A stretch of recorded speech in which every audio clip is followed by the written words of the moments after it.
வணக்கங்க. வாங்க வாங்க வாங்க. ஐயா வணக்கம் ஐயா. எல்லாரும் உட்காரு. வணக்கம். வணக்கம் ஐயா. வாங்க. சரி சரி, நான் அப்புறம் பேசுறேன். சொன்ன ஞாபகம்.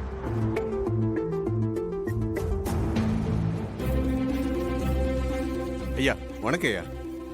சித்திர திருவிழா விஷயமா உங்களை பார்த்து அழைச்சிட்டு போலான்னு வந்தாங்க ஐயா.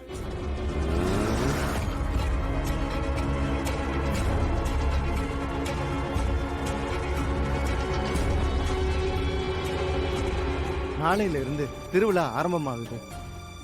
20 வருஷம் கழிச்சு நடக்கிற விழா. உங்களுக்கே தெரியும், நிறைய பிரச்சனைகளுக்கு மத்தியில தான் நடத்துறோம். ஊர்ல நீங்க முக்கியமான ஆளு. நீங்க வந்து நின்று விழாவை சிறப்பா நடத்தி கொடுக்கணும். என்னையா முக்கியமான விஷயத்தை பத்தி பேசுறதா என்னென்னமோ பேசிட்டு இருக்கீங்க? திருவிழால ஊர் மரியாதை, பரிவட்டம் எல்லாம் எனக்கு தானே.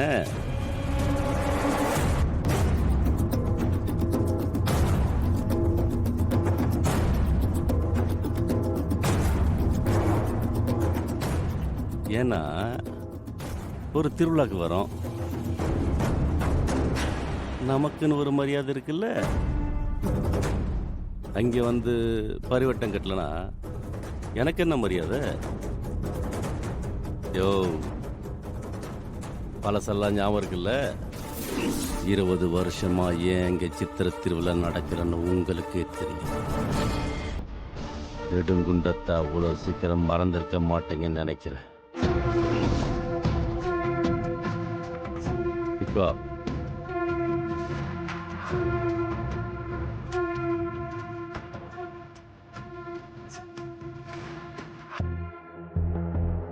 எவ்வளோ பணம் வேணாலும் எடுத்துங்க, ஆனால் மரியாதை தான் முக்கியம்.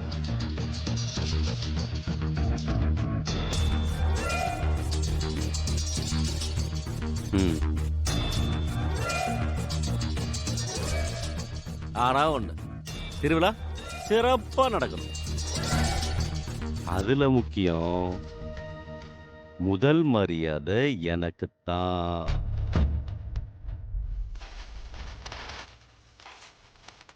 என்ன பாக்குறீங்க ஐயா அதெல்லாம் ஒண்ணு இல்லைங்க ஐயா.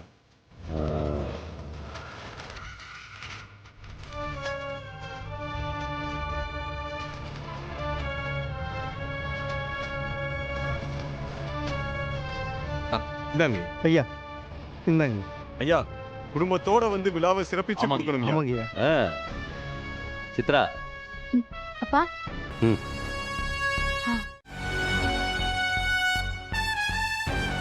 ஹலோ. சரிப்பா. ஐயா அப்ப நாங்க கிளம்புறோங்க ஐயா. வரோங்க ஐயா. இதை பாருங்க, ஊருக்கு வந்தோன பரிவட்டம் கட்டுறதுல பிரச்சனை அது இதுன்னு ஆரம்பிச்சிங்க. என்னை பத்தி தெரியும்ல. கிளம்பு, போய் பரிவட்டத்துக்கு ஏற்பாடு பண்ணுங்க.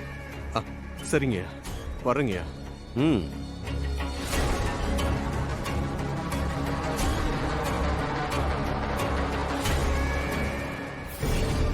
என்னங்க இப்படி சொல்லிட்டீங்க? பரமேஸ்வரன் ஐயா கிட்ட அவருக்கு தான் பரிவட்டம்னு சொன்னீங்க, இங்க வந்து இவருக்கு தான் பரிவட்டம்னு சொன்னா என்னங்க அர்த்தம்? நாம எங்க சொன்னோம், அவரே சொல்லிட்டாரு. பரமேஸ்வர ஐயாக்கு வாக்கு கொடுத்து சொல்லிருக்கலாம் இல்லையா? யோ, விவரம் தெரியாம பேசிட்டு இருக்க நீ. 20 வருஷத்துக்கு முன்னாடி ஏன் திருவிழா நின்னுச்சுன்னு நீ தெரியாம பேசுறேன்னு நினைக்கிறேன். திருவிழா பத்தி தெரிஞ்சா நீங்க இப்படி பேச மாட்டீங்கன்னு நினைக்கிறேன்.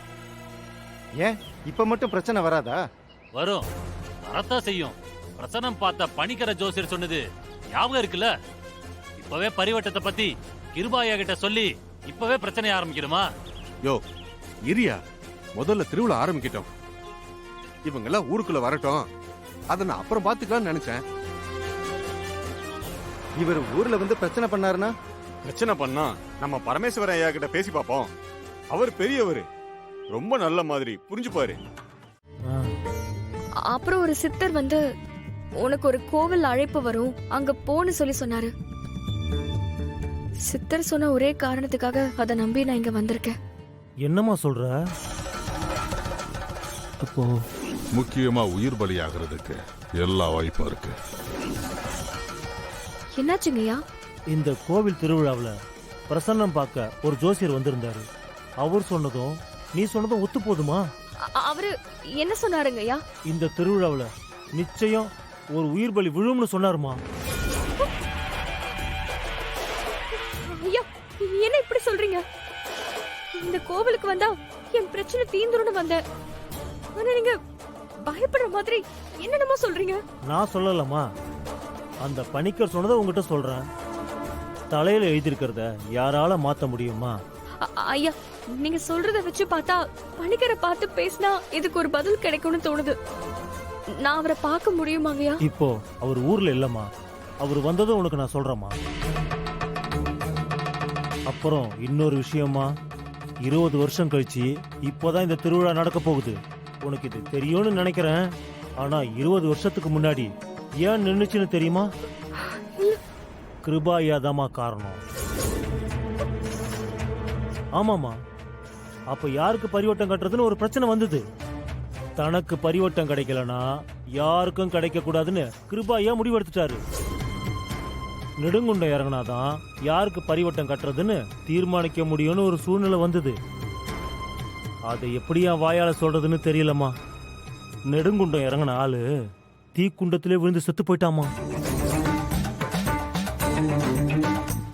அப்ப நின்ன திருவிழா இப்பதாம்மா நடக்க போகுது. அப்படி அந்த ஆளு குண்டத்திலே விழுந்து செத்து போனதுக்கு கிருபாயா தான் காரணம்னு ஊர்ல ஒரு பேச்சு இருக்குமா. இந்த தடவை திருவிழா நல்லபடியா நடக்கிறது நம்ம எல்லார் கையிலயும் தாமா இருக்கு. இதெல்லாம் உனக்கு சொன்னது எதுக்கு? நீ சூதானமா இருக்கணும்.